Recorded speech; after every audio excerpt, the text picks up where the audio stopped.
Big TV భక్తి సమాచారం WhatsApp ఛానల్లో జాయిన్ అవ్వండి. అన్ని విశేషాలు ఎప్పటికప్పుడు తెలుసుకోండి. అమ్మ, అష్టాదశ శక్తి పీఠాల్లో కామాఖ్యాదేవి వైభవం అసలు ఆమె ఎలా ఉద్భవించింది మాటలో చెప్పండి.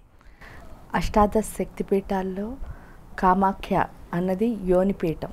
అంటే ఏంటి అంటే శివుడు ఆ యొక్క అమ్మవారు ఎప్పుడైతే అగ్నిలో ప్రవేశం చేసిన తర్వాత ఆ ప్రేతాత్మని తీసుకుని తన భుజం మీద వేసుకుని వెళుతున్నప్పుడు శివుడు చాలా ఏంటంటే మనకి శివుడు అంటే తెలుసు, చాలా గొప్ప జ్ఞానవంతుడు. ఎంతో అంటే నిశ్శబ్దం, నిరాకారం, ఏదైనా సరే చిదానంద రూపం, ఆనందం, ఏది చెప్పాలన్నా గొప్పతనానికి ప్రతీకగా మనం శివుణ్ణి చెప్పుకుంటున్నాం. అంటే అంత జ్ఞానం, లయకారకుడు. అలాంటి శివయ్య ఎప్పుడైతే ఈవిడ్ని ఇలా భుజం మీద వేసుకుని వెళుతున్నప్పుడు ఆయన ఏం చేశారట, ఎదురుగుండా ఏదొస్తే అన్నిటినీ ధ్వంసం చేసుకుంటూ వెళ్ళిపోతూ ఉంటే అప్పుడు విష్ణుమూర్తికి ఎందుకు ఈయన ఇలా చేస్తున్నాడు అని ఒక్కసారి చూసేసరికి ఈ శక్తి యొక్క ఈ శవం ఏదైతే ఉందో దాన్ని భుజం మీద వేసుకోవడం వల్ల ఈయన ఇలా విపరీతంగా చేస్తున్నాడు అని ఎప్పుడైతే అర్థమైందో వెంటనే ఆయన సుదర్శన చక్రాన్ని తీసుకుని 18 ఖండాల కింద ఆ శరీరాన్ని విభజించారు. అవే 18 శక్తిపీఠాలు. ఆ 18 శక్తిపీఠాల్లో యోనిపీఠం ఏదైతే ఉందో అదే కామాఖ్యాదేవిది. అక్కడ వైభవం అని చెప్పాలి అంటే మన జన్మ అక్కడి నుంచే వచ్చింది, జన్మరాహిత్యం కూడా అక్కడే ఉంది అని తెలుసుకోవడమే ఆ పీఠం యొక్క గొప్పతనం. అమ్మ, కామాఖ్యాదేవి దేవాలయంలో అసలు అమ్మవారు 3 స్వరూపాలలో ఉంటారట, నిజమేనా? మరి మీరేమో యోని రూపం అంటున్నారు. ఇక్కడ ఏంటి అంటే ఆ యోని చుట్టూ దశమహావిద్యలు అని మీరు పేరు వినే ఉంటారు. ఆ దశమహావిద్యలు ఆ యోని చుట్టూనే ఉంటాయి. అందుకే మొత్తం అన్నీ కూడా ఆ టెంపుల్ చుట్టూనే ఉంటాయి. ఏదైతే మనం యోనిపీఠం చెప్పుకుంటున్నామో మొత్తం అంతా నిరాకారమే. ఆ యోని ఆకారంలోనే ఒకే అంటే ఏదైతే కామాఖ్యాదేవి మెయిన్ టెంపుల్ అని చెప్తున్నారో ఆ మెయిన్ టెంపుల్లో మెయిన్గా కామాఖ్యాదేవి కింద అక్కడ షోడశీదేవిని అంటే త్రిపుర సుందరి లలిత ఎవరైతే అంటున్నామో ఆ లలితాదేవినే ఒక విద్య కింద అక్కడ కామాఖ్య మెయిన్ అంటే అక్కడ పంచప్రేతాసనాసీన పంచబ్రహ్మస్వరూపిణి అయిన ఆ లలితాదేవిని మనం షోడశి కింద కొలుస్తాం. ఇంకా మిగిలిన ఇద్దరు ఎవరు అంటే మాతంగి, కమలాత్మిక. మొత్తం ఆ ముగ్గురు ఒకే పీఠంలో ఉంటారనమాట. అమ్మ, ఎవరైనా సాధన చెయ్యాలి అని అనుకునేవారు కామాఖ్యాదేవి దగ్గర సాధన చేస్తే త్వరగా సిద్ధి కలుగుతుందంటారు, నిజమేనంటారా? నిజమే అమ్మ. ఎందుకంటే కామ అఖ్య అంటే అర్థం ఏమిటి అంటే కామ ప్లస్ అఖ్య ఈజ్ ఈక్వల్ టు కామాఖ్య.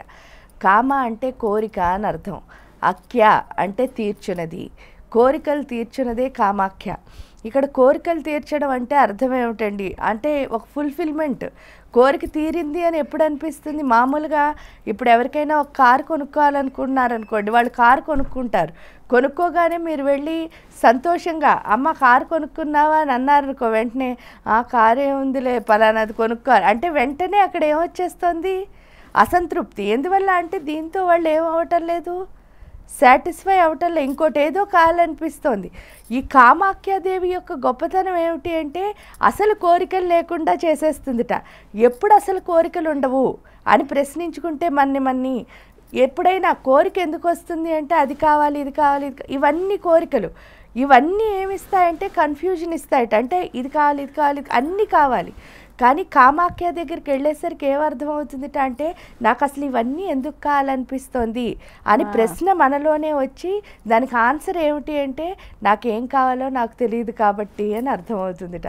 ఎప్పుడు నాకేం కావాలో నాకు తెలియదని అర్థమైందో అప్పుడు మనకి లైఫ్కి ఏమొస్తుంది? ఒక క్లారిటీ. అంటే నాకేం కావాలి అన్నది తెలుసుకోవడమే నిజమైన కోరిక. అంటే మనకేం కావాలో మనం అర్థం చేసుకోవడం.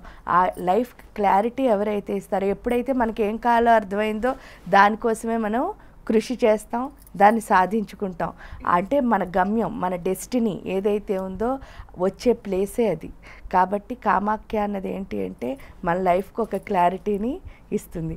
కాబట్టి కోరికలు ఆటోమేటిక్గా తీరుతాయి. మీరు ఎప్పుడు క్లియర్గా ఉన్నారో మీరు అనుకున్నన్నిటినీ మీరు ఫుల్ఫిల్ చేసుకోగలరు. దానికి తోడు అది అమ్మ కాబట్టి అమ్మ దగ్గర ఏదైనా సరే ఫుల్ఫిల్ అవుతుంది కదా, కాబట్టి త్వరగా ఫుల్ఫిల్ అవుతుంది. బాగుంది అమ్మ. ఇక్కడ కామాఖ్యాదేవి ఆలయంలో కూడా అసలు కామము అని అంటే రూపాంతరాలు చెందుట, మారుట అని కూడా అంటూ ఉంటారు, నిజమేనా? అవును, అంటే చూడండి, రూపాంతరాలు చెందడం అంటే ఏంటి? ఈరోజు ఒక చిన్నపిల్లాడు ఉన్నాడు అనుకోండి, వాడు ఒక చాక్లెటో బిస్కెట్టో కోరుకుంటున్నాడు. అలా పెరగగానే ఏం కోరుకుంటున్నాడు? ఒక ఉద్యోగం, పెళ్ళో, కారో, లేకపోతే ఇల్లు, నగలో, బట్టలో, షూస్, ఏదైనా. అంటే రూపాంతరాలు చెందడం అంటే అదే కదా. ఒక దాని మీద స్థిరంగా ఉండలేకపోవడం. ఆ స్థిరంగా ఉండలేని మన చంచలమైన మనస్సుని కాస్త స్థిరత్వాన్ని ఇచ్చి మనకి ఏకాగ్రత అన్నదాన్ని ప్రసాదించేదే ఆ Kamakhya. For more videos like this, subscribe Big TV channel.